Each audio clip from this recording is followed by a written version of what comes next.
अस्सलाम वालेकुम, मुझे कैसे हैं सब लोग? होप सो सब ठीक होंगे। आज हम 9th क्लास की chemistry according to new syllabus chapter 8 का टॉपिक देखेंगे, similarities in chemical properties of the elements in the same group. हम लोगों ने ग्रुप्स के बारे में पढ़ा था। पीरियोडिक टेबल अगर आपको याद हो तो हमने ये आपको पीरियोडिक टेबल दिखाया था कि अभी तक जितने एलिमेंट्स डिस्कवर हो गए ना उनको एक ही जगह पे रख दिया गया था according to their increasing atomic number. अब इसमें एक ही वर्टिकल रो में, एक ही वर्टिकल कॉलम में जितने एलिमेंट्स हैं या वर्टिकल कॉलम को ना ग्रुप बोला गया था। ये एक ग्रुप है, ये दूसरा ग्रुप है, ये तीसरा चौथा, और इसमें ओवरऑल 18 ग्रुप थे। वर्टिकल कॉलम जो अलोंग दी वाई एक्सिस हम लोग एलिमेंट्स को अरेंज कर रहे हैं, इसको वर्टिकल कॉलम को ग्रुप बोलते हैं। आज हमने देखना है कि ग्रुप्स में कौन सी प्रॉपर्टीज सिमिलर होती हैं, या ग्रुप्स में यही अगर केमिकल प्रॉपर्टीज सिमिलर होती हैं, एक जैसी होती हैं, तो क्यों होती हैं, तो वो हमने सिमिलैरिटीज देखनी है। ठीक है, ये केमिकल प्रॉपर्टीज हमारे पास सिमिलर होती हैं, क्यों होती हैं, किस वजह से होंगी, वो सारा देखेंगे। कहते हैं chemical properties of the element depend upon largely on the number of the electrons in the outer most shell. कहते हैं हमें हमारे पास ना, ये फॉर एग्जाम्पल कोई सा भी एटम का स्ट्रक्चर है, इसके यहाँ पे दरमियान में न्यूक्लियस होता है, बाहर ना शेल्स होते हैं जिनमें इलेक्ट्रॉन्स कह लें घूम रहे होते हैं। फॉर एग्जाम्पल ये पहला शेल है, ये दूसरा शेल है। जो सबसे बाहर वाला शेल होता है उसमें जितने इलेक्ट्रॉन्स होंगे उसकी बुनियाद पर कोई भी जो एटम है वो रिएक्शन करता है। तो हमारे पास जो बाहर वाले बैरूनी शेल में, वैलेंस शेल में हमारे पास इलेक्ट्रॉन्स होते हैं, वो डिसाइड करते हैं कि कोई भी एलिमेंट है वो कितना रिएक्शन करेगा, रिएक्शन फास्ट करेगा, स्लो करेगा, किस तरह का रिएक्शन देगा। तो कहते हैं हमारे पास जो किसी भी एलिमेंट की जो केमिकल प्रॉपर्टीज होती हैं, जो रिएक्शन होते हैं, वो डिपेंड कर रहे होते हैं कि उस एलिमेंट के आउटर मोस्ट शेल में इलेक्ट्रॉन्स कितने हैं। तो कहते हैं हमें एज वी नो दैट के जो ग्रुप में जितने एलिमेंट्स होते हैं ना उन सब के जो आउटर मोस्ट शेल होता है उसमें इलेक्ट्रॉन्स की तादाद एक जैसी होती है। फॉर एग्जांपल हमने ये पीरियोडिक टेबल देखा है, अगर मैंने आपको इंडिकेट करवाया था इससे पहले लेक्चर्स में कि जो ग्रुप नंबर होता है ना वो आपको यूजुअली ये बता रहा होता है कि इन सारे, अगर ये पहला ग्रुप है तो ये मुझे बताएगा इन सब के बाहर वाले शेल में ना एक एक इलेक्ट्रॉन होगा, क्योंकि ये ग्रुप नंबर 1 है, ये ग्रुप नंबर 2 है, तो इन सब के एलिमेंट्स के बाई वाले शेल में 2 इलेक्ट्रॉन्स होंगे। तो कहते हैं बेसिकली आपको ग्रुप नंबर बता रहा होता है कि जिस ग्रुप में जितने एलिमेंट्स होंगे उन सबके बाहर वाले शेल में एक जितने इलेक्ट्रॉन्स होंगे। फॉर एग्जाम्पल ये पहला ग्रुप है तो इन सब के बाई वाले शेल में ना एक इलेक्ट्रॉन्स होंगे, जैसे हाइड्रोजन है, लिथियम है, सोडियम है, पोटाशियम एंड सो ऑन। अगर मैं आपको इसका स्ट्रक्चर भी दिखाऊं तो हमारे पास ये देखिए हमारे पास ना पहले ग्रुप के एलिमेंट्स हैं, लिथियम है, सोडियम है, पोटेशियम है। अब ये देखें जैसे इनका साइज तो चले वो एक अलग चीज है, लेकिन ये देखिए इनके बाहर वाले शेल में एक एक इलेक्ट्रॉन है, इसके बाहर शेल वाले शेल में एक इलेक्ट्रॉन है, इसके बाहर वाले शेल में एक इलेक्ट्रॉन है, इसके बाहर वाले शेल में भी एक इलेक्ट्रॉन है। तो एक ग्रुप में सारे एलिमेंट्स के बाहर वाले शेल में इलेक्ट्रॉन्स की तादाद एक जितनी होती है। तो हम कहते हैं हमारे पास जो किसी भी एलिमेंट की जो केमिकल खुसूसियात होती हैं वो डिपेंड कर रही होती हैं कि बाहर वाले शेल में कितने इलेक्ट्रॉन्स हैं। तो ग्रुप में सब एलिमेंट्स के बाहर वाले शेल में एक जैसे इलेक्ट्रॉन्स होते हैं, तो हम कहते हैं इनकी केमिकल प्रॉपर्टीज जो होती हैं वो सेम होती हैं। तो इसलिए हमारे पास वो क्या कहते हैं, सेम सिमिलर केमिकल प्रॉपर्टीज को शो करते हैं। तो ये याद रखिएगा कि हमारे पास केमिकल प्रॉपर्टीज डिपेंड किस चीज़ के ऊपर कर रही होती हैं, किसी भी एलिमेंट के आउटर मोस्ट शेल में कितने इलेक्ट्रॉन्स हैं, सबसे बाहर वाले शेल्स में जितने इलेक्ट्रॉन्स होते हैं उस स्पेस पर उसकी केमिकल प्रॉपर्टीज होती हैं। और ग्रुप में हमारे पास आउटर मोस्ट शेल में एक जितने इलेक्ट्रॉन्स होते हैं। फॉर एग्जांपल ये आपको मैंने फर्स्ट ग्रुप दिखाया था, दिस वन। इसके अलावा अगर हम देखें जैसे ये हमारे पास ना सेकेंड ग्रुप के एलिमेंट्स हैं, बेरिलियम, मैग्नीशियम, कैल्शियम, इनके सबके बाहर वाले शेल में 2-2 इलेक्ट्रॉन्स हैं। ये देखिए इसके बाहर वाले शेल में भी 2 इलेक्ट्रॉन्स हैं, इस वक्त के बाहर वाले शेल में भी 2 इलेक्ट्रॉन्स हैं, इसके बाहर वाले शेल में भी 2 इलेक्ट्रॉन्स हैं। तो ग्रुप नंबर बता रहा है कि बाहर वाले शेल में हमारे पास किसी एक ग्रुप में जितने एलिमेंट्स होंगे उन सबके बाहर वाले शेल में एक जैसे इलेक्ट्रॉन्स होंगे। तो हमारे पास वो यहाँ पे यही बता रहे हैं कि आउटर मोस्ट जो शेल होता है उसमें सेम नंबर ऑफ इलेक्ट्रॉन्स होने की वजह से उनकी केमिकल प्रॉपर्टीज भी क्या होती हैं, सेम होती हैं। आगे बात करें उसी चीज़ को स्पेसिफाई करें, कहते हैं सपोज करें हम ग्रुप 1 ले लेते हैं। ग्रुप 1 का मतलब क्या है, उन सबके बाहर वाले शेल में एक ही इलेक्ट्रॉन होगा। और इलेक्ट्रॉन हमारे पास, हम लोगों ने ना इससे पहले पीछे एक ऑक्टेट रूल पढ़ा था। ऑक्टेट रूल क्या होता है, अगर किसी भी एटम के बाहर वाले शेल में 8 इलेक्ट्रॉन्स हो तो पीछे वो स्टेबल होता है, वो रिएक्शन नहीं करता। तो हम कहते हैं उसको रिएक्शन करने की जरूरत नहीं होती, ना फिर वो अपना इलेक्ट्रॉन किसी को देता है ना लेता है, कोई शेयरिंग नहीं करता, किसी किस्म का रिएक्शन नहीं करता।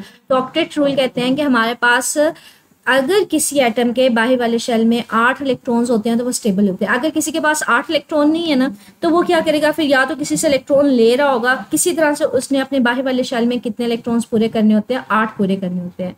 अगर 8 है तो वो स्टेबल होते हैं, अगर 8 नहीं है तो उसकी ट्राई ये होती है कि वो अपने 8 इलेक्ट्रॉन्स को पूरा करे, ठीक है।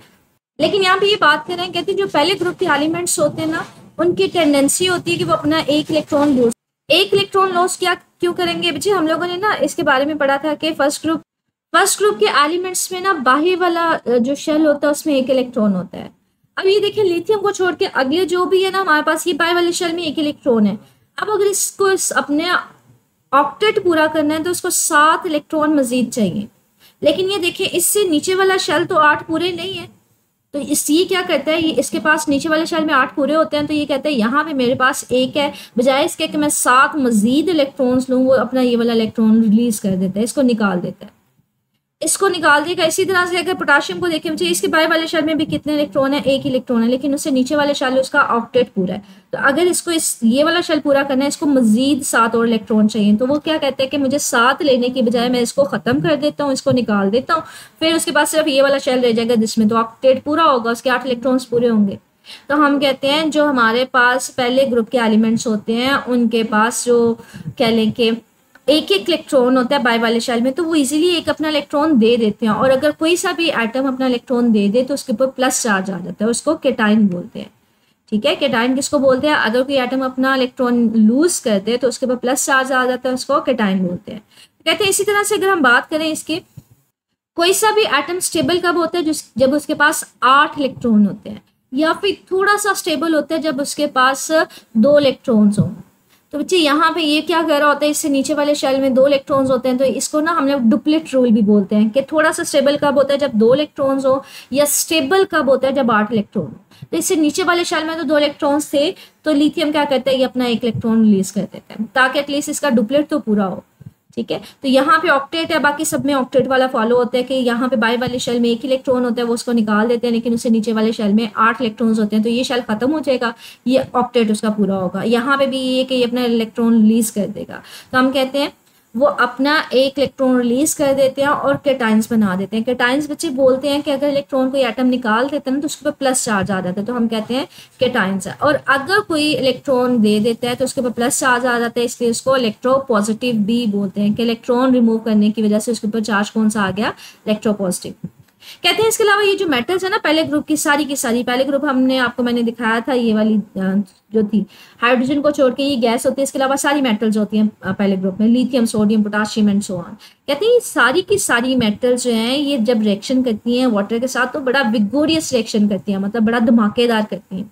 फॉर एग्जाम्पल अगर आपको दिखाया जाए सोडियम का रिएक्शन, अगर पानी के साथ मैं अगर आपको पिक्चर भी दिखाऊं इसकी, तो ये मेरे पास सोडियम है, अगर इसको पानी में डालेंगे ना तो यहाँ पे एक धमाका सा होता है और साथ में ना हाइड्रोजन गैस रिलीज होती है, तो हमारे पास ये विगोरियस रिएक्शन होता है। अगर इसको रियल लाइफ में अगर आपको दिखाऊं ये, तो हमारे पास एक फिगर की फॉर्म में ये हमारे पास रिएक्शन होता है कि जहाँ पे आप सोडियम मेटल को डालते हो तो वहां पे एक धमाका सा होता है, तो हमारे पास विगोरियस रिएक्शन होता है, ठीक है।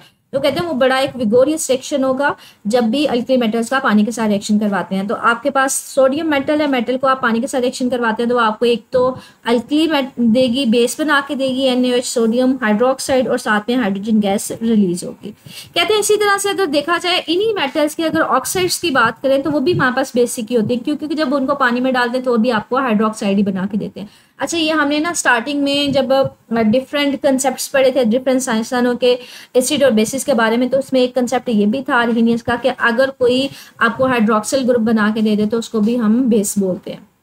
तो ये भी हाइड्रोक्सिल दे रहा होता है तो हमारे पास उसको लोरी ब्रॉन्स्टन के अकॉर्डिंग लिखे आपके हाइड्रोक्सिल ग्रुप भी आपको बना के दे रहे हैं, तो ये आपके पास क्या होगा, इसके जो मेटल ऑक्साइड्स हैं वो भी हमारे पास क्या होंगे, बेस इन नेचर होंगे। तो कहते हैं वो भी हमारे पास मेटल ऑक्साइड्स भी क्या होते हैं, हमारे पास इजीली पानी में डिसॉल्व हो जाते हैं। इसके अलावा हमारे पास कहते हैं alkali metals also react with halogens giving halides. अच्छा, हेलोजेंस क्या होते हैं, 17वें ग्रुप के एलिमेंट्स होते हैं। मैंने आपको जब पीरियोडिक टेबल दिखाया था तो मैंने आपसे ये कहा था आप इसको ग्रुप 1 मानेंगे, मतलब इसके बाय वाले शेल में 1 इलेक्ट्रॉन होगा, ग्रुप 2 मानेंगे बाय वाले शेल में 2 इलेक्ट्रॉन्स होंगे। ये जो होती है ये ट्रांजिशन मेटल्स होती हैं। पहला, दूसरा और 13वें से लेकर 18वें तक ये नॉर्मल एलिमेंट्स होते हैं, ठीक है। ये पहला, दूसरा और 13वें से लेकर 18वें तक। तो पहले के ग्रुप का मतलब है इस सबके बाहर वाले शेल में एक इलेक्ट्रॉन होगा, दूसरे का मतलब है 2 इलेक्ट्रॉन्स होंगे, फिर इनको इग्नोर करेंगे। तीसरा 13वें का मतलब है ये भी नॉर्मल मेटल्स है, 13वें का मतलब है इन सबके बाहर वाले शेल में 3 इलेक्ट्रॉन्स होंगे, 1 को इग्नोर करेंगे क्योंकि हम लोग इनको कंसीडर नहीं कर रहे, हम नॉर्मल मेटल्स की बात कर रहे हैं। 14वें का मतलब है इन सबके बाहर वाले शेल में 2 इलेक्ट्रॉन्स होंगे। 15वें का मतलब है इन सबके बाहर वाले शेल में 5 इलेक्ट्रॉन होंगे। 16वें का मतलब है 6 इलेक्ट्रॉन्स होंगे। 17वें का मतलब है 7 इलेक्ट्रॉन्स होंगे। बच्चे ये 17वें ग्रुप के जितने एलिमेंट्स होते हैं इनके सबके बाहर वाले शेल में 7 इलेक्ट्रॉन्स होते हैं। इनको हैलोजेंस भी बोलते हैं। हैलोजेंस का मतलब होता है सॉल्ट बनाने वाले, हैलोजन का मतलब ये सॉल्ट। हैलोजेंस हम कहते हैं ये जब भी मेटल्स के साथ रिएक्शन करते हैं तो ये आपको क्या बना के देते हैं, ये सॉल्ट बना के देते हैं। ये फॉर एग्जाम्पल ही मैंने एक हैलोजन कंसीडर किया, क्लोरीन कंसीडर किया, इसके बाहर वाले शेल में ना 7 इलेक्ट्रॉन्स होते हैं। अब किसी को भी ऑक्टेट पूरा करने के लिए 8 इलेक्ट्रॉन चाहिए, तो इसकी ट्राई होती है कि मैं एक इलेक्ट्रॉन रिसीव करूं। अब इसी तरह से अगर पहले ग्रुप का मैंने एलिमेंट लिया, यहाँ पे सोडियम मेटल लिया है, इसके बाहर वाले शेल में तो एक इलेक्ट्रॉन है, तो बजाय इसके कई 7 मजीद ले, ये अपना एक इलेक्ट्रॉन दे देता है। ये अपना एक इलेक्ट्रॉन क्लोरीन को दे देगा, इसके 8 पूरे हो जाएंगे, तो इसका ये वाला खत्म हो जाएगा नीचे, तो इसका ऑलरेडी हमारे पास ऑक्टेट पूरा था। तो हमारे पास रिएक्शन होता है, क्लोरीन जब भी सोडियम मेटल के साथ रिएक्शन करता है तो हमारे पास इससे इलेक्ट्रॉन ले लेता है इसके साथ, तो यहाँ पे NaCl बन जाता है। तो यहाँ पे ये हमारे पास साल्ट होता है जो हम लोग घरों में भी इस्तेमाल करते हैं। ये देखिए सोडियम मेटल है, जब भी वो क्लोरीन गैस के साथ रिएक्शन करेगी तो आपको साल्ट बना के दे देगी। ये आपके पास ना घरों में जो आप नमक इस्तेमाल कर रहे होते हैं वो होता है, ठीक है। उसी रिएक्शन को यहाँ पे क्वेश्चन की फॉर्म में शो किया हुआ है कि सोडियम मेटल जब भी क्लोरीन के साथ रिएक्शन करेगी, क्लोरीन क्या करेगा, इसके साथ बॉन्ड बनाएगा। वो हम आयनिक बॉन्ड हमने पढ़ा हुआ है कि वो अपना इलेक्ट्रॉन इससे इलेक्ट्रॉन ले लेगा, सोडियम डोनेट करेगा, तो हमारे पास NaCl बन जाएगा। ये घरों में जो हम लोग आम नमक इस्तेमाल करते हैं ना वो होता है, ठीक है। इसके अलावा कहते हैं reactivity of the alkali metals gradually increases down the group. कहते हैं जैसे जैसे हम लोग नीचे आते जा रहे होते हैं हमारे पास रिएक्टिविटी इंक्रीज हो रही होती है। क्यों इंक्रीज हो रही होती है? फॉर एग्जाम्पल हमारे पास ये रिएक्टिविटी का मतलब होता है जो बाई वाला इलेक्ट्रॉन है वो कितना इजीली वो रिलीज कर सकता है, मतलब रिएक्शन करवा सकता है। ये अगर पहला ग्रुप है तो ये देखें मेटल्स है, आप नीचे आते जा रहे हैं तो हमारे पास न्यूक्लियस से इलेक्ट्रॉन दूर नहीं होता जा रहा है। यहाँ पे न्यूक्लियस से यहाँ तक का डिस्टेंस है, लेकिन जैसे ही नीचे आया एक शेल और बढ़ गया तो न्यूक्लियस से बाहर वाला जो शेल है, बाहर वाला इलेक्ट्रॉन है जो वो दूर हो गया, तो इसको ऊपर न्यूक्लियस की अट्रैक्शन कम हो जाएगी। अब और नीचे आते जा रहे हैं तो साइज बढ़ता नहीं जा रहा और जो बाहर वाला इलेक्ट्रॉन है वो न्यूक्लियस से मजीद दूर होता जा रहा है, तो हम कहते हैं ये न्यूक्लियस की अट्रैक्शन कम होती जा रही है। जैसे ही हम ऊपर से नीचे आ रहे हैं हमसे साइज बढ़ने की वजह से ना हमारे पास जो बाहर वाला इलेक्ट्रॉन है, आउटर मोस्ट शेल में जो इलेक्ट्रॉन है वो न्यूक्लियस से दूर हो रहा है। यहाँ पे हमारे पास नजदीक था न्यूक्लियस से, न्यूक्लियस स्ट्रॉन्गर अट्रैक्शन लगा रहा था, ज्यादा फोर्स लगा रहा था, लेकिन जैसे ही हमारे पास नीचे आ रहे हैं हमारे पास साइज बढ़ रहा है, तो न्यूक्लियस का जो बाहर वाला इलेक्ट्रॉन है वो दूर होता जा रहा है न्यूक्लियस से, तो हमारे पास अट्रैक्शन कम होगी। तो हम कहते हैं जैसे ऊपर से हम नीचे आते जा रहे हैं हमारे पास जो फोर्स है या न्यूक्लियस की फोर्स का कम होती जाती है और बाहर वाले इलेक्ट्रॉन को निकालना आसान होता जाता है, तो हम कहते हैं रिएक्टिविटी बढ़ती जाती है, ठीक है। तो अल्कली मेटल्स में जब हम लोग टॉप टू बॉटम आते हैं, जब नीचे की तरफ आते हैं तो रिएक्टिविटी इंक्रीज हो रही होती है जब भी ग्रुप में आप ऊपर से नीचे आते हैं। कहते हैं इसी तरह से सेकेंड ग्रुप एलिमेंट्स जिनको हम लोग अल्कलाइन अर्थ मेटल्स भी बोलते हैं, show tendency to lose both of their outermost shell forming a di positive ion. Di का मतलब होता है 2 और पॉजिटिव का मतलब है 2 आयन्स बनाना, 2 पॉजिटिव आयन बनाना। इसका मतलब क्या है, कहते हैं जो सेकेंड ग्रुप के एलिमेंट्स हैं, जैसे मैंने आपको बताया था ग्रुप नंबर हमें क्या बता रहा होता है, नंबर ऑफ इलेक्ट्रॉन्स बता रहा होता है बाहर वाले शेल में। अब ये हमारे पास सेकंड वाले एलिमेंट्स हैं, तो इन सब के बाहर वाले शेल में कितने इलेक्ट्रॉन्स होंगे, 2 होंगे। लेकिन हमने ये बात की है कि स्टेबल कब होता है, जब उसके पास 8 इलेक्ट्रॉन हो। फॉर एग्जाम्पल ये सेकंड ग्रुप के एलिमेंट्स हैं, बेरिलियम, मैग्नीशियम, कैल्शियम। अब इन सबके बाहर वाले शेल में कितने इलेक्ट्रॉन्स हैं, 2 इलेक्ट्रॉन्स हैं। लेकिन उससे नीचे वाले देखें इसमें तो 8 पूरे हैं, उससे नीचे वाले में देखें 8 पूरे हैं। तो ये क्या करते हैं, इनके 8 पूरे होते हैं नीचे वाले शेल में, तो ये अपने 2 इलेक्ट्रॉन्स रिलीज कर देते हैं, बजाय इसके कि वो 6 मजीद लेके आके 8 अपने इलेक्ट्रॉन्स पूरे करें। वो क्या करते हैं, इन 2 इलेक्ट्रॉन्स को निकाल देंगे, ठीक है। अब एक इलेक्ट्रॉन को निकालेंगे तो एक पॉजिटिव चार्ज आता है, दूसरे इलेक्ट्रॉन को निकालेंगे तो 2 पॉजिटिव चार्ज आ जाएंगे, तो डाई पॉजिटिव आयंस बना रहे होते हैं, ठीक है। तो यहाँ पे ये कह रहे हैं कि वो डाई पॉजिटिव आयंस बना रहे होते हैं। तो मैग्नीशियम है, फॉर एग्जाम्पल मैग्नीशियम का स्ट्रक्चर जैसे मैंने आपको ये दिखाया है कि आपके पास क्या होता है, ये बाहर वाले शेल में 2 इलेक्ट्रॉन्स हैं, लेकिन उसके नीचे वाले शेल में 8 इलेक्ट्रॉन्स हैं। तो नीचे वाला शेल तो पूरा है, तो बाहर वाले शेल में मजीद इसके कि वो 6 इलेक्ट्रॉन्स बाहर से लेके आए, वो क्या करेगा, अपने ये वाले 2 इलेक्ट्रॉन्स को रिलीज कर देगा। जब 2 इलेक्ट्रॉन्स को निकालेगा तो उसके ऊपर +2 चार्ज आएगा, +2 चार्ज प्लस इसने कितने इलेक्ट्रॉन्स निकाल दिए, 2 इलेक्ट्रॉन्स बाहर निकाल दिए। इसी तरह से कहते हैं the tendency to lose electron down the group increases due to the gradual increase in their atomic sizes. मैंने आपको वही बताया है, ये बच्चे यहाँ पे ना इसको हॉरिजॉन्टली शो किया हुआ है, लेकिन ये हमारे पास नीचे आ रहा है, मतलब बेरिलियम सबसे ऊपर है, मैग्नीशियम फिर कैल्शियम, लेकिन जैसे जैसे हम नीचे जाते जा रहे हैं आपके पास क्या होता जा रहा है, साइज बढ़ता जा रहा है। एटॉमिक साइज पहले ये देखें बाहर वाले शेल्स के ऊपर न्यूक्लियस की अट्रैक्शन ज्यादा थी, जैसे साइज बढ़ा न्यूक्लियस की अट्रैक्शन जो बाहर वाले शेल के ऊपर हमारे पास कम हो गई क्योंकि ज्यादा दूर हो गया और मजीद दूर हो गया। तो कहते हैं आप पीरियोडिक टेबल में जब ऊपर से नीचे आते हैं तो हमारे पास साइज बढ़ता जाता है, बेरिलियम का छोटा होता है, मैग्नीशियम का उससे बड़ा होता है, कैल्शियम का उससे बड़ा होता है। साइज बढ़ने की वजह से हमारे पास न्यूक्लियर की अट्रैक्शन कम हो जाती है, तो हम कहते हैं रिएक्टिविटी बढ़ जाती है, इलेक्ट्रॉन्स इजीली रिलीज हो सकते हैं, इलेक्ट्रॉन्स को वो इजीली निकाल सकता है। इसी तरह से कहते हैं हमारे पास जो इन मेटल्स के जैसे कैल्शियम ऑक्साइड है, जब वो रिएक्शन करते हैं पानी के साथ तो वो भी बेसिस बनाते हैं, ठीक है। वैसे कैल्शियम ऑक्साइड कहते हैं किसके नीचे, ये चूने का पत्थर होता है उसको बोलते हैं, ये देखिए ये चूने का पत्थर होता है, इसको लाइमस्टोन बोलते हैं। अगर इसको या कैल्शियम ऑक्साइड बोलते हैं, अगर इसको पानी में हल करें तो हमारे पास ये आपको क्या बना के दे रहा होता है, ये कैल्शियम हाइड्रोक्साइड बना के दे रहा होता है। फॉर एग्जांपल ये कैल्शियम ऑक्साइड है, ये चूने का पत्थर यहाँ पे पड़ा हुआ है, इसको क्विक क्लाइम भी बोलते हैं। आपने इसके अंदर पानी डाला तो ये आपको क्या बना के देता है, कैल्शियम हाइड्रोक्साइड, जो नीचे यहाँ पे बॉटम पे होता है, ठीक है। इसके अलावा अगर इसको केमिकल इक्वेशन में देखें तो ये हमारे पास आ जाता है कैल्शियम ऑक्साइड जब ऑक्सीजन के साथ मिलेगा तो कैल्शियम हाइड्रोक्साइड बना देगा। उसके बाद कहते हैं जो all elements in group 17 have S2p5 configuration in their outer most shell. कहते हैं स्टार में ग्रुप के जितने एलिमेंट्स होंगे उनमें टोटल बाहर वाले शेल में कितने इलेक्ट्रॉन्स होते हैं, टोटल बाहर वाले शेल में मुझे 7 इलेक्ट्रॉन्स होते हैं। मैंने आपको कहा था हमारे पास नॉर्मल मेटल्स कौन सी होती हैं, आपके पास पहले ग्रुप और लास्ट वाले पहले 2 ग्रुप ये और 13 से लेके 18 तक नॉर्मल मेटल्स होती हैं। आप खैर इसको 18 को तो नॉर्मल मेटल्स नहीं बोलते क्योंकि ये सारी गैशियस होती हैं, तो पहला दूसरा और 13वां से लेके 17वें तक ये सारे नॉर्मल होते हैं, ठीक है। ये भी वैसे नॉर्मल ही होते हैं लेकिन ये सिर्फ होता है गैशियस में हालत में सारे होते हैं। कहते हैं जो स्टार में ग्रुप के एलिमेंट्स होते हैं ना, स्टार में का मैंने कहा था 7 लिखिएगा, 1 को इग्नोर कीजिएगा, तो इसका मतलब है इन सबके बाय वाले शेल में कितने इलेक्ट्रॉन्स होते हैं, 7 इलेक्ट्रॉन्स होते हैं, और इसको बोलते क्या है, हैलोजेंस। अच्छा कहते हैं इन सबके बाय वाले शेल में टोटल कितने इलेक्ट्रॉन्स होते हैं, 7। 2 एस सब शेल में होते हैं और पी सब शेल में कितने होते हैं, 5 में, क्योंकि हमने ये ना ब्लॉक्स पढ़े थे, अगर आपको याद हो हमने ये ब्लॉक्स पढ़े थे कि पहले दूसरे के जो सारे एलिमेंट्स होते हैं उनके जो इलेक्ट्रॉन्स होते हैं वो एस सब शेल में होते हैं, और यहाँ पे ये 13वें से लेके 17वें 18वें तक जितने सारे एलिमेंट्स होंगे उनके बाहरी वाले जो शेल्स होंगे इलेक्ट्रॉन्स होंगे वो किस सब शेल में होंगे, पी सब शेल में होंगे। तो इसलिए ये देखिए इसके इलेक्ट्रॉनिक कन्फिगरेशन भी यही है कि इसका जो पी सब शेल होता है उसमें 5 इलेक्ट्रॉन्स होते हैं, टोटल 7 होते हैं, एस पूरा होता है और पी में इलेक्ट्रॉन्स फिल हो रहे होते हैं, ठीक है। कहते हैं they show a strong tendency to gain 1 electron to become an 9। हमारे पास क्या है, स्टार में ग्रुप के बाहर वाले शेल में 7 इलेक्ट्रॉन्स होते हैं। फॉर एग्जांपल ये देखिए आपके पास फ्लोरीन, हमारे पास क्लोरीन, ब्रोमीन, आयोडीन है। अब इनके बाहरी वाले शेल में ना 7 इलेक्ट्रॉन है, इसके बाहर वाले शेल में भी 7 इलेक्ट्रॉन है। स्टार में ग्रुप है बच्चे, जैसे जैसे हम नीचे आते जा रहे हैं। ब्रोमीन इसके फ्लोरीन ब्रोमीन के बाहर वाले शेल में भी 7 इलेक्ट्रॉन्स हैं।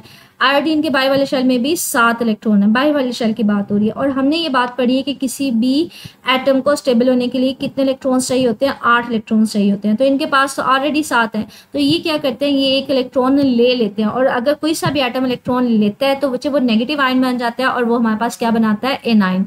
एनाइन किसको बोलते हैं, अगर कोई एटम 1 इलेक्ट्रॉन गेन करता है, रिसीव करता है, तो हम कहते हैं वो हमारे पास क्या बनाता है, नेगेटिव आयन बनाता है, और उसको एनाइन बोलते हैं, ठीक है। क्योंकि स्टार में ग्रुप में सबके पास 7-7 इलेक्ट्रॉन्स होते हैं, स्टेबल होने के लिए इनको 1 इलेक्ट्रॉन चाहिए, तो ये क्या बना देते हैं, नेगेटिव आयन बनाते हैं, उसको एनाइन बोलते हैं। कहते हैं इसलिए इनको इलेक्ट्रॉन नेगेटिव एलिमेंट्स भी बोला जाता है, ठीक है। तो स्टार में ग्रुप के एलिमेंट्स को इलेक्ट्रोनेगेटिव एलिमेंट्स क्यों बोला जाता है, क्योंकि इनके बाय वाले शेल में सिर्फ 7 इलेक्ट्रॉन्स होते हैं, इनको मजीद 1 इलेक्ट्रॉन चाहिए होता है, तो ये क्या करते हैं, 1 इलेक्ट्रॉन गेन करते हैं, जिसकी वजह से इनके ऊपर नेगेटिव चार्ज आ जाता है, ठीक है। कहते हैं these are elements are very reactive non metals and form salt with metals. कहते हैं ये बहुत ज़्यादा रिएक्टिव होती हैं, क्योंकि बच्चे इनके पास 7 इलेक्ट्रॉन्स होते हैं, तो इनकी बड़ी ज़्यादा कोशिश होती है कि 1 इलेक्ट्रॉन गेन कर ले। तो ये फटाफट रिएक्शंस कर रही होती हैं, किसके साथ रिएक्शन कर रही होती हैं, मेटल्स के साथ रिएक्शन कर रही होती हैं। जैसे मैंने अभी आपको थोड़ी देर पहले ये रिएक्शन दिखाया भी है कि ये क्या करेंगी, मेटल्स के साथ रिएक्शन करती हैं बड़े क्विकली। अब इनके बाई वाले शेल में 7 इलेक्ट्रॉन्स होते हैं, ये 1 इलेक्ट्रॉन मेटल से ले लेती हैं और NaCl फॉर एग्जाम्पल ये, तो ये हमारे पास साल्ट बनाती है। ये साल्ट हमारे पास बच्चे मोस्ट कॉमनली हम लोग घरों में इस्तेमाल भी करते हैं। कहते हैं जो 17वें ग्रुप के एलिमेंट्स हैं इनको हेलोजेंस भी बोलते हैं। क्यों हेलोजेंस बोलते हैं? इस ग्रुप के सारे एलिमेंट्स, चाहे फ्लोरीन है, क्लोरीन है, ब्रोमीन है, वो सारे के सारे क्या बनाते हैं, वो साल्ट बनाते हैं। कहते हैं इनके अलावा unlike alkali metals the reactivity of halogens decreases down the group. कहते हैं जैसे जैसे हम टॉप टू नीचे बॉटम आ रहे होते हैं, हमारे पास जो इलेक्ट्रोनेगेटिविटी है वो जो इसकी रिएक्टिविटी है वो डिक्रीज हो रही होती है। वैसे बेसिकली डिक्रीज क्यों हो रही है? अब ये देखें जैसे हम ऊपर से नीचे जाएंगे, क्लोरीन, ब्रोमीन, आयोडीन, अब बाहर वाले शेल में जो इलेक्ट्रॉन्स आएगा इसमें ऐड होगा। अब न्यूक्लियस इसके पास है तो न्यूक्लियस इसके ऊपर ज़्यादा अट्रैक्शन लगाएगा, तो ये बाहर साथ वाला जो इसके एटम होगा उसके ऊपर ज़्यादा अट्रैक्शन लगा के इलेक्ट्रॉन को अट्रैक्ट कर लेगा। लेकिन जैसे आप नीचे आ रहे हैं तो ब्रोमीन से ये देखें बाहर वाले इलेक्ट्रॉन्स की तादाद जो डिस्टेंस है वो बढ़ता नहीं जा रहा, तो हमारे पास जो आने वाले इलेक्ट्रॉन के ऊपर ये जो ब्रोमीन है इतनी ज़्यादा अट्रैक्शन नहीं लगा पाएगा, तो वह ज़्यादा अट्रैक्शन के साथ इलेक्ट्रॉन को अपनी तरफ नहीं खींचेगा, तो हम कहते हैं रिएक्टिविटी कम हो जाएगी क्योंकि ये इलेक्ट्रॉन इजीली रिसीव नहीं करेगा। आयोडीन देखिए इसका साइज तो मजीद बढ़ गया। अब इसने इलेक्ट्रॉन बच्चे रिसीव करना है तो ये आने वाले इलेक्ट्रॉन्स के ऊपर उतनी ज़्यादा अट्रैक्शन नहीं लगा सकता। क्यों? क्योंकि यहाँ पे डिस्टेंस बढ़ गया, तो ये जल्दी किसी एटम से इलेक्ट्रॉन गेन नहीं करेगा। क्यों? क्योंकि इसके अट्रैक्शन बाई वाले इलेक्ट्रॉन्स के ऊपर कम हो गई है। तो हम कहते हैं जैसे हम ऊपर से नीचे आते हैं यहाँ पे रिएक्टिविटी कम हो रही है। क्यों? क्योंकि यहाँ पे अगर डिस्टेंस कम है तो ये आने वाले इलेक्ट्रॉन को या साथ वाले एटम के इलेक्ट्रॉन को इजीली खींच सकता है अपनी तरफ, लेकिन यहाँ पर डिस्टेंस कम हो गया तो साथ में जो एटम होगा वो उतनी ज़्यादा अट्रैक्शन उसको फील नहीं होगी ब्रोमीन की वजह से। आयोडीन में और हमारे पास दूर हो गया बाहर वाला इलेक्ट्रॉन, तो वो हमारे पास फोर्स क्या होगी, कम होगी, तो हम कहते हैं रिएक्टिविटी डिक्रीज हो जाएगी। तो यहाँ पे ये देखें वैसे इस ओवरऑल स्ट्रक्चर बताया हुआ है, हमारे पास केमिकल इक्वेशन बताई हुई कि क्लोरीन क्या करता है, इलेक्ट्रॉन को गेन करता है, इलेक्ट्रॉन लेता है। बच्चे यहाँ पे 2 क्लोरीन है तो 2 इलेक्ट्रॉन वो ले रहे हैं, क्योंकि एक क्लोरीन के पास 7 इलेक्ट्रॉन होता है तो वो 1 इलेक्ट्रॉन लेगा। 2 क्लोरीन है तो 2 इलेक्ट्रॉन्स लेंगे और इनके ऊपर चार्ज भी कितना आएगा, -1 चार्ज आएगा। ठीक है, इसी तरह से अगर कैल्शियम जो है मतलब मेटल, ये हमारे पास अल्कलाइन अर्थ मेटल है, दूसरे ग्रुप की मेटल है, अगर वो क्लोरीन के साथ रिएक्ट करती है तो वो उसी तरह से कैल्शियम क्लोराइड बना देती है। ठीक है, आगे कहते हैं elements present in the 16 group. 16 मैंने आपको ऑलरेडी बताया था, पीरियोडिक टेबल में जो ग्रुप नंबर है वो बेसिकली आपको बता रहा होता है बाहर वाले शेल में कितने इलेक्ट्रॉन्स हैं। अब ये 16 है, 1 को इग्नोर करना चाहिए क्योंकि हम ये दरमियान वाली मेटल्स को नहीं ले रहे, हम सिर्फ और सिर्फ ये नॉर्मल मेटल्स को ले रहे हैं। तो 16 का मतलब है आपने 6 लेना है, तो इसका मतलब है इन सारे सबके बाहर वाले शेल में कितने इलेक्ट्रॉन्स हैं, 6 इलेक्ट्रॉन्स हैं। अगर इनको अपना ऑक्टेट पूरा करना है तो इनके कितने इलेक्ट्रॉन्स लेने पड़ेंगे, इनको 2 इलेक्ट्रॉन्स लेने पड़ेंगे। तो यहाँ पे यही कह रहे हैं कि ये हमारे पास 16 के हैं और टोटल इनके बाहर वाले शेल में कितने इलेक्ट्रॉन्स होते हैं, 6 इलेक्ट्रॉन्स होते हैं। इसमें S पूरा होता है लेकिन P में हमारे पास 4 इलेक्ट्रॉन्स होते हैं, मतलब P वाला जो सब शेल है वो पूरा हो रहा होता है। क्योंकि हमने ऑलरेडी ये P ब्लॉक्स भी पढ़ा था, हमने ब्लॉक्स के बारे में भी इंफॉर्मेशन ली थी कि हमारे पास जो ये वाले सारे एलिमेंट्स होते हैं वो P ब्लॉक में होते हैं। तो अगर 16 है तो वो भी किस ब्लॉक में आएगा, P ब्लॉक में आएगा, मतलब उसका भी सब शेल कौन सा पूरा हो रहा होगा, P वाला हो रहा होगा।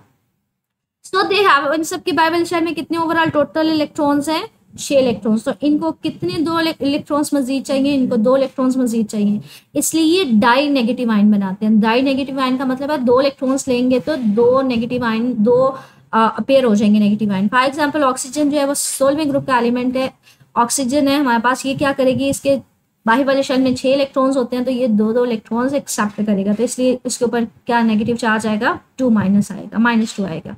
आगे कहते हैं रिलेशनशिप है between group number and charge of the ion. कहते हैं हमारे पास ग्रुप नंबर और चार्ज में क्या रिलेशनशिप है।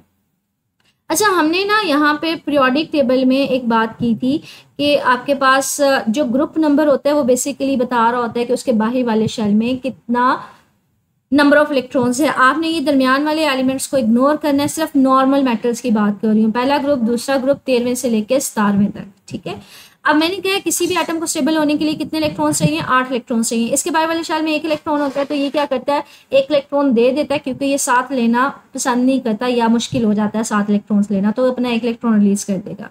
तो इसके ऊपर चार्ज क्या आएगा, इलेक्ट्रॉन दे देगा तो प्लस चार्ज आ जाएगा, +1 चार्ज आएगा। दूसरा ग्रुप देखें मुझे, इस सब के बाई वाले शेल में कितने इलेक्ट्रॉन्स हैं, 2। तो अगर इसको ऑक्टेट पूरा करना है, इसको मजीद कितने चाहिए, 6 इलेक्ट्रॉन्स चाहिए। तो वो 6 लेने की बजाय अपने 2 इलेक्ट्रॉन्स दे देता है, तो डाई पॉजिटिव, 2 पॉजिटिव चार्जेस आते हैं इन सारे एलिमेंट्स पे। इसी तरह से अगर 13वें ग्रुप की बात करें, मतलब तीसरे ग्रुप की बात करें, तो इन सब के बाई वाले शेल में कितने इलेक्ट्रॉन्स हैं, 3 है। मुझे इनको अगर ऑक्टेट पूरा करना है तो इनको 5 लेने पड़ेंगे। तो ये 5 लेने की बजाय 3 इलेक्ट्रॉन्स दे देता है, तो इसके ऊपर +3 चार्ज आ जाता है।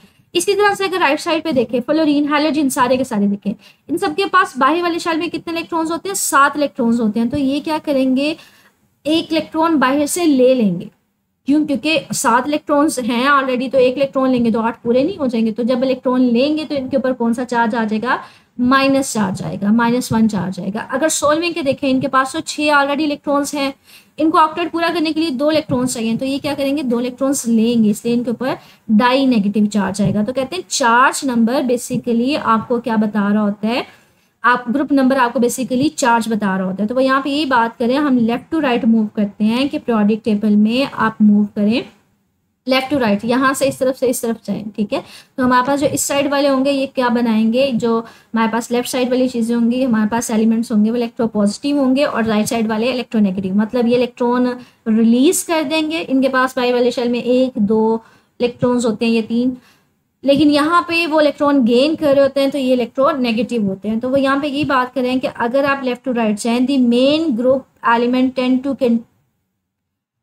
Form cation having a charge equal to the group number. वो यहाँ पे वही बात करें, जितना उनका ग्रुप नंबर होगा उतने वो कैटाइंस बनाएंगे। जैसे पहला ग्रुप है तो उनके बाई वाले शेल में 1 इलेक्ट्रॉन होता है, तो वो 1 इलेक्ट्रॉन रिलीज कर देते हैं, +1 चार्ज बना देते हैं। दूसरा ग्रुप है 2 इलेक्ट्रॉन्स बनाएंगे तो हमारे पास +2 चार्ज होगा। तीसरा ग्रुप है तो 3 इलेक्ट्रॉन्स है, वो रिलीज कर देंगे तो +3 चार्ज बनाएंगे। तो चार्ज नंबर बेसिकली डिपेंड कर रहा है कि कितने उनके बाहरी वाले शेल में, आउटरमोस्ट शेल में इलेक्ट्रॉन्स मौजूद हैं, ठीक है। अच्छा, ये आपने ना पीरियोडिक टेबल बताया हुआ है लेफ्ट से राइट, मैंने ना इसमें ट्रांजिशन मेटल्स को स्किप कर दिया है। ये सिर्फ और सिर्फ नॉर्मल मेटल्स हैं, पहला ग्रुप, दूसरा ग्रुप, तीसरा, चौथा, पांचवा, छठा, सातवां और 8वां। ट्रांजिशन मेटल्स को जो 3 से लेके 12 तक थे उसको स्किप कर दिया।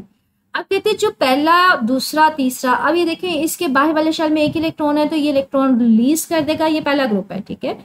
तो इसका मतलब है इसके ऊपर प्लस चार्ज आ जाएगा। इसके पास 2 इलेक्ट्रॉन्स है, ये दोनों रिलीज कर देगा, इसके ऊपर +2 चार्ज आ जाएगा। ये तीसरा ग्रुप, 13वें को हमने तीसरा पढ़ना है नॉर्मल मेटल्स में। 3 इलेक्ट्रॉन्स है, तीनों रिलीज कर देगा, तो इसके ऊपर +3 चार्ज आ जाएगा। तो कहते हैं बेसिकली ग्रुप नंबर आपको बता रहा है कि उसके ऊपर कितना चार्ज आएगा। इसी तरह से कहते हैं when we move from right to left in the periodic table, कहते हैं इसके कंपैरिजन में अगर आप बात करें कि आप मूव कर रहे हैं राइट से लेफ्ट की तरफ, इधर से इधर जा रहे हैं। अब ये देखिए क्लोरीन के पास 7 इलेक्ट्रॉन्स है, 1 इलेक्ट्रॉन लेगा तो 8 पूरे नहीं हो जाएंगे।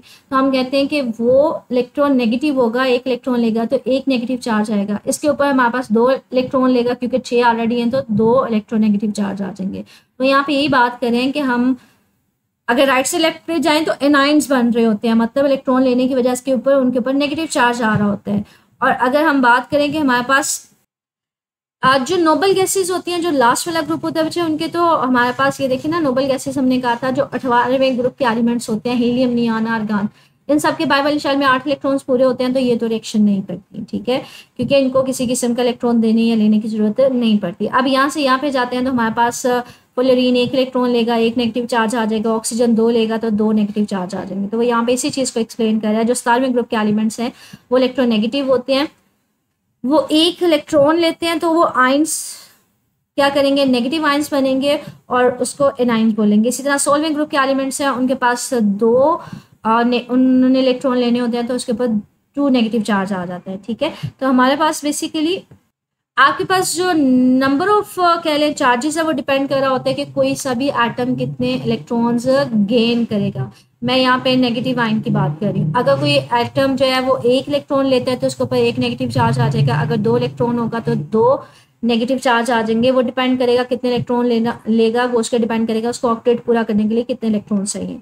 तो ये आपका कंप्लीट टॉपिक था जो मैंने आपको एक्सप्लेन कर दिया। अब अगर इसमें बात करें क्वेश्चंस किस तरह से बन सकते हैं, तो क्वेश्चन तो पहले ये बन सकता है, लॉन्ग क्वेश्चन बन सकता है, relation between group number and charge of ions. Group number आपको बता रहा होता है कि आपके पास किसी भी एटम के ऊपर कितना चार्ज होगा। लेफ्ट साइड पे जितना ग्रुप नंबर होगा उसका मतलब है वो उतने इलेक्ट्रॉन्स इजीली रिलीज कर देंगे, उतना उनके ऊपर प्लस चार्ज आ जाएगा। राइट साइड पे जितने उन्होंने इलेक्ट्रॉन लिए होंगे उतना उसके ऊपर नेगेटिव चार्ज आ जाएगा। तो ये as a long question complete पूछा जा सकता है।